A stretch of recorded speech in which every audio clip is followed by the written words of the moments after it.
Hi there, Aquarius. Thank you for joining me for your monthly forecast for November. I do feel for much of 2016 there's kind of been a sense that your expectations and the reality of life have not married together particularly well. Part of the problem for this has been the continuing influence of Neptune, but surprisingly at the start of this month Neptune can be much more positive. It's forging an amazing link to a new moon which occurred right at the end of October. But this is really encouraging you to show the more inspirational, inspired and creative side of your thinking, particularly when it comes to your work and how you fit into the wider world.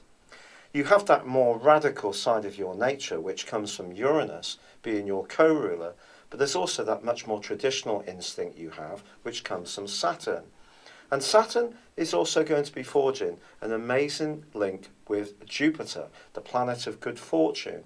And the two are going to be in a superb angle for the whole of November. So the very things that you've tried to make work for much of this year and have proved to be somehow just out of reach, the things that really matter can actually really shape up well.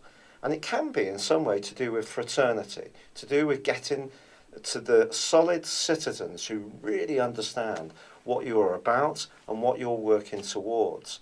And also travel, higher education, spiritual ideas, expanding your consciousness can all be very exciting themes in this journey. But with the Sun combining with Mercury as November begins, don't be surprised if you're much in demand.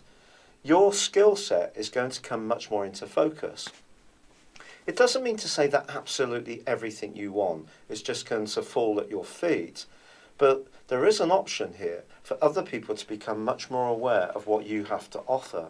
And as I said before, if you have the self-confidence to demonstrate those unusual ideas that are often part of you, but you don't always find that the world is particularly responsive to, I think the world can be more responsive this month. Now there is also a dazzling link between your modern ruler, Uranus, in your sector of everyday communications, and Venus in your sector of friendships, connecting in the first week of this month. If you get together with some friends, don't be surprised if you have some really very upbeat conversations. There could also be a mesmeric connection between you and someone in your circle. Perhaps it could become something more. Maybe it's going to be a little bit of a fleeting fling or just a good laugh. It depends on your unique choices.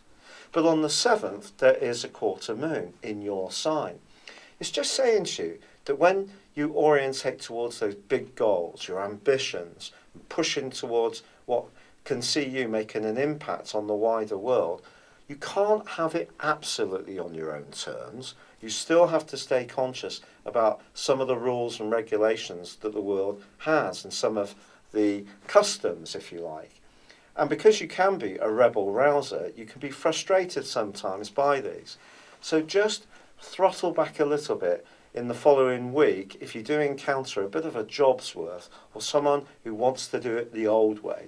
You can get there, but persuasion will work better than frustration.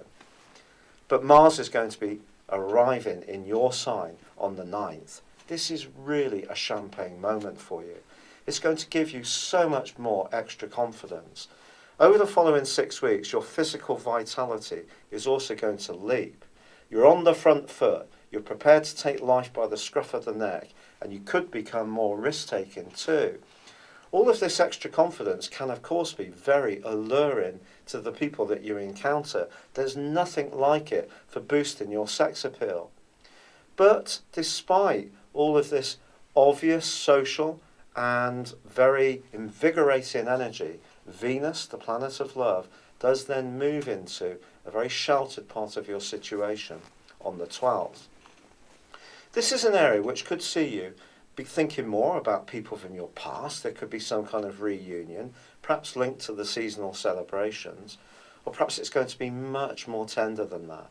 It may relate to an old flame. And if you do get together with someone, I think week 3 of this month is particularly significant. In fact, a fated meeting then could play on your senses for years to come. But I think Mercury then is moving mid-month into the most sociable part of your scope. Brilliant. It's going to be joined by the Sun on the 22nd. And the two are going to see you wanting to engage with people much more in the last third of this month, but in a different way, rather than a more responsible, goal-orientated or professional context. It's more about having fun. But Venus then combines with Pluto, why the 22nd to the 27th is so very important. And if you do get closer to someone at that time, you may do so on a very private, perhaps even clandestine basis. But if there is anything important riding on this, and I'm talking about a very deep relationship, even intimacy or money, be very conscious of your motives and those of the other person.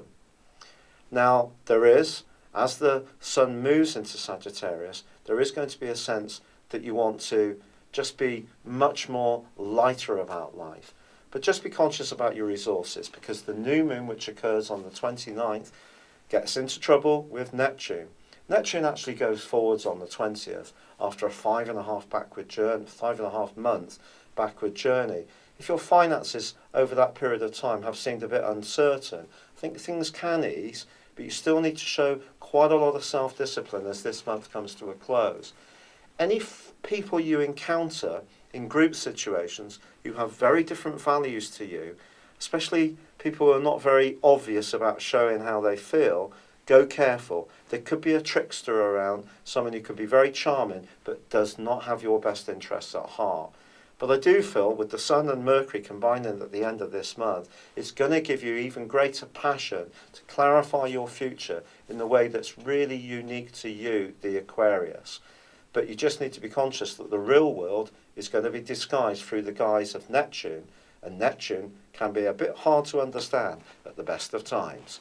It's been a real pleasure being with you. Thank you for joining me. Good luck, and goodbye for now.